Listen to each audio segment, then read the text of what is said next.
In figures, huge financial losses for Iraq in 6 years. August 15, 2019, 10:08. An international organization of the United Nations revealed huge financial losses for Iraq in 6 years.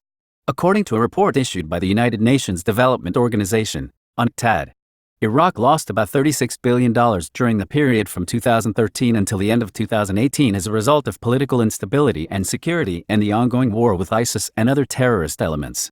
The report added that Iraq lost last year $4.885 billion compared to the loss of $5.032 billion in 2017. He noted that race also lost about $6.256 billion in 2016 compared to the loss of $7.574 billion in 2015. The report promised in 2014 the largest loss of foreign direct investment, where Iraq lost about $10.176 billion, while lost $2.335 billion in 2013. He pointed to the sharp decline of the Iraqi economy over the past years due to security and political unrest and wars in the region. 100 Iraqi companies participate in Damascus International Fair. August 15, 2019. Damascus continues its preparations for the launch of the 61st session of the Damascus International Fair with broad Arab and foreign participation, and more than 100 Iraqi trade and industrial companies participate in the exhibition. According to the agency SANA, that more than 100 Iraqi industrial and commercial companies and businessmen and merchant confirmed their participation in the 61st session of the Damascus International Fair. The agency quoted a number of Iraqi businessmen to emphasize the economic and trade cooperation between Syria and Iraq, said Iraqi businessman Saad al-Numan, who participated in many sessions of the exhibition, that Damascus International Fair unique economic phenomenon in the region, characterized by inclusiveness and sobriety. He considered that the return of the sessions of the exhibition sends a message to the whole world that Syria is facing and winning with one hand and produce and innovate with the second hand. For his part, the first vice president of the Syrian-Iraqi Business Council, Sadiq al-Mawsawi, said that the continuation of the sessions of the Damascus International Fair despite the war is proof of the vitality of the Syrian people and their adherence to their independent national options. Mawsawi added that a wide spectrum of Iraqi public and private sectors aspires to raise the pace of economic cooperation and trade exchange between Syria and Iraq to higher levels in the framework of work for economic integration between the two countries, pointing out that the Iraqi market is one of the most important markets for the Syrian industrial, agricultural and medical product and cosmetic. In turn, Iraqi businessman Dr. Bassem al-Baghdadi said that the holding of the new session of the exhibition is a message for a new Syrian victory in line with the great victories achieved by the Syrian Arab Army over terrorist organizations. The two countries are preparing to open the Kamal-Bukamal border crossing, which is a vital commercial artery, while Syria is witnessing a strong return to the agricultural and industrial production sector, which requires export markets for its success and strengthening the Syrian economy. The Committee of Delegations and Public Relations and the private sector team participating in the Damascus International Fair announced yesterday the arrangement of an invitation and a visit to about 400 Arab and foreign businessmen to the next session of the Damascus International Fair scheduled to start this month. Mission: the removal of a thief, 600 million dinars in Basra. 15-2019-12-41. The Directorate of Internal Affairs in the province of Mission, on Thursday, the arrest of a suspect who stole 600 million dinars in Basra. A statement of the Directorate received, Euphrates News, a copy, that the authorities arrested a defendant who stole the amount of money, 600 million Iraqi dinars, from banking in the province of Basra. He added, "We have information about the defendant, say, required in accordance with the provisions of Article 443Q. On charges of stealing money amount of 600 million Iraqi dinars was formed a team of officers and employees of internal affairs in Mission, and after he was ambushed and arrested, he has been handed over to the requesting party to complete the legal proceedings rightly," the statement said.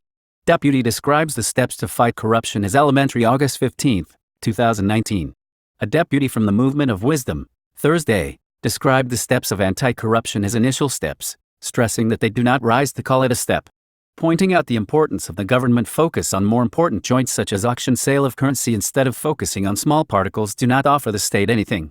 Mahmoud Mulad Alal said in an interview with Al Sumerian News, "Our previous experience in the provinces and what has been observed today during our work in the House of Representatives, the steps of integrity and the Anti-Corruption Council in dealing with corruption are initial steps and do not rise to call it a step," noting that one of the steps to fight against corruption, which we believe is useless, is the issue of disclosing financial receivables, which we consider to be mere ink on paper and does not give its sponsors any benefit in the fight against corruption.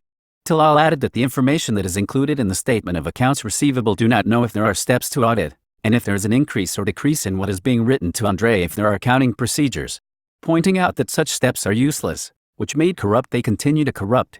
Talal stressed that there are clear steps and aspects that can be launched in the fight against an important part of corruption, namely the auction of the sale of currency and mechanisms of smuggling and the exit of money out of the country through bills, some of them in the names of the deceased before the issuance of those bills in their names. He stressed that there are many joints of the state neglected by the state and focused on small parts where the convicted only 1 or 2 years imprisonment implemented or suspended execution without the return of stolen money. Expected impact after the entry of Chinese leading technology company iPay links on the Middle East market. August 15, 2019. The Middle East is rapidly establishing itself as an emerging market for cross-border e-commerce due to the proliferation of smartphones and the increasing purchasing power of consumers. The entry of iPay links to the regional market is an important event that will change the rules of the economic game in the region, where the long-awaited entry of China's leading provider of remote payment services, today, iPay links, which has a licensed branch in Dubai, as well as a Sagia licensed subsidiary in Riyadh, aims to build comprehensive payment solutions for businesses across the Middle East. This has made the region an attractive e-commerce destination with a large and medium-sized competitor struggling to get the biggest share of this promising economic movement. MENA online sales have continued to record impressive growth over the years, and the region's trade volume is expected to reach $26 billion by 2020. The GCC aims to strengthen trade and investment ties with the world's second-largest economy, China, following 35 years of strong diplomatic ties between the GCC and China today. With the latest measures, it is believed that more than 2,000 companies will benefit from bilateral relations, as Chinese internet giants Tencent and Didi will expand their horizons in the region. Headquartered in Shanghai's business center, iPay Links is expected to build a bridge between China's online payment industry and the Middle East, which will ultimately contribute to the growth of e-commerce in the region and provide convenient payment facilities. Bin Wang, regional manager, said, "Today, the trend of companies in the GCC region is to deal directly with B2C in terms of e-payments. We also expect many companies to move towards cooperation among themselves as well as not only with consumers. As more and more companies are ready to move most of their payment options online, the GCC and the UAE, in particular, are at the forefront because more local businesses are adopting cross-border businesses.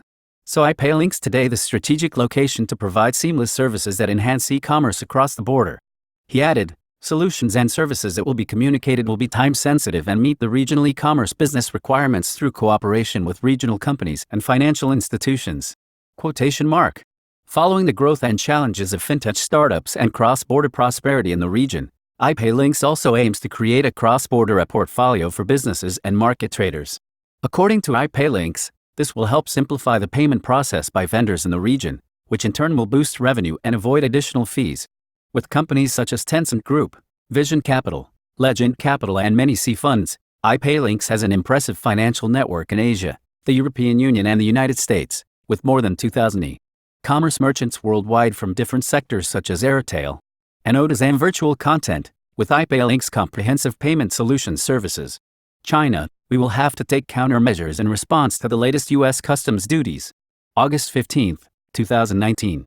Finance Ministry said on Thursday that China will have to take countermeasures inevitable in the face of the U.S. decision to impose the latest tariffs on Chinese goods worth $300 billion.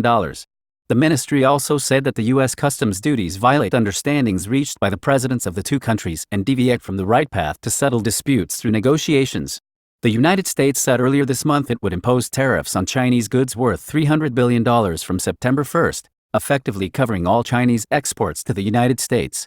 But U.S. President Donald Trump backed away from part of the plan on Tuesday, postponing tariffs on some of the targeted items such as cell phones, laptops, and some consumer goods.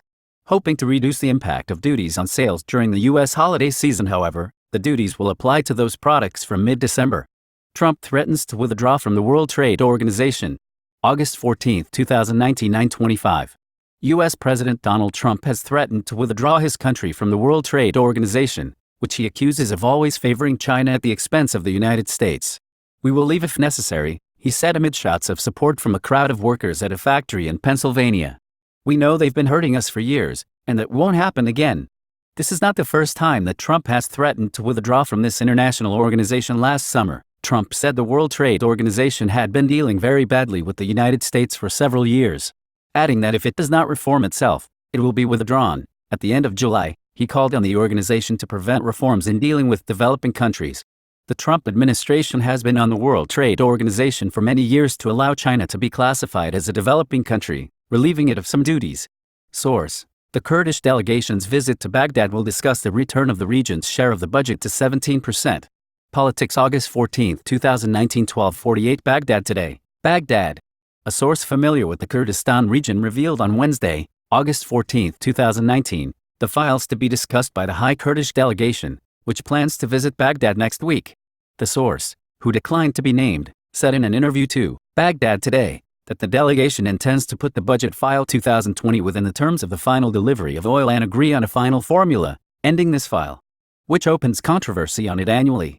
He added, the delegation will offer to reshare the region's previous share, which amounts to 17% in the budget, next year, in exchange for the final delivery of oil, pointing out that the restructuring of the joint operating room between the Peshmerga and the Iraqi army, in the disputed areas, among the files raised.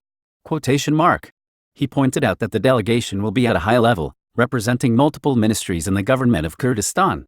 A source familiar with the Kurdistan region revealed on Saturday, August 10, 2019, the intention of a Kurdish delegation to visit the capital Baghdad after the Eid al-Adha holiday, to complete the talks on the outstanding files between the center and the region. The source said, in an interview, Baghdad Today, that a high-level delegation from the Kurdistan region, including ministers of Peshmerga, finance and planning and a number of advisors, will visit the capital Baghdad immediately after the Eid al-Adha holiday,